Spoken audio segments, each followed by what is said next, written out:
Hello friends, ఇవాళ మా ఇంట్లో మావిడి లేదు. సో ఇప్పుడు నేను కౌజుపిట్ట తెచ్చాను. కౌజుపిట్ట వండడానికి కావాల్సిన పదార్థాలు: ఫస్ట్ ఒక ఉల్లిపాయ తరుక్కోవాలి,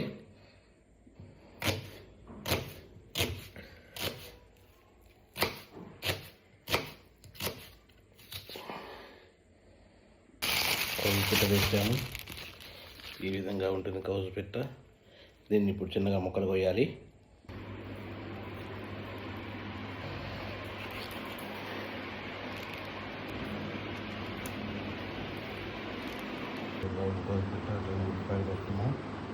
గిన్నె పెట్టుకోవాలి. అట్లానే 2 టేబుల్ స్పూన్ల ఆయిల్ పోయాలి. దాంట్లో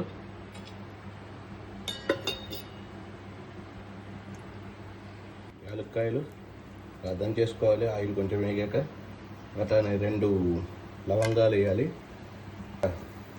ఉల్లిపాయలు వేయాలి,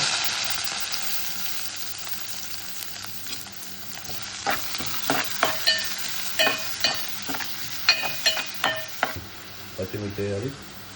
అలా వేయించాలి. కొంచెం చిన్న చెంచాలు పసుపు వేయాలి.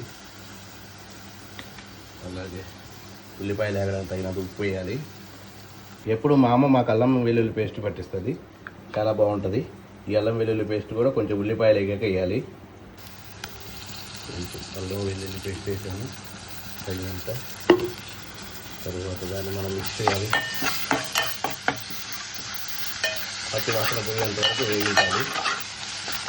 తర్వాత మనం చేసుకున్న ఈ కౌజుపిట్ట ముక్కలు వేయాలి. ముక్కలు వేసి కలుపుకోవాలి. కలుపుకున్నాక కాసేపు మూత పెట్టి సిమ్లో మగ్గనివ్వాలి. మనకు సరిపడా కారం, ఉప్పు వేసాము. కొంచెం సిమ్లో పెట్టాను, ఇట్లా వేగాలి. కాసేపు ఉడికింది, తగినంత నీళ్లు పోసాను. ఇప్పుడు సిమ్లో పెట్టి ఉడికిస్తున్నాను. కాసేపు ఉడికాక ఇంకా మసాలా, కొత్తిమీర వేసి దింపితే సరిపోతుంది.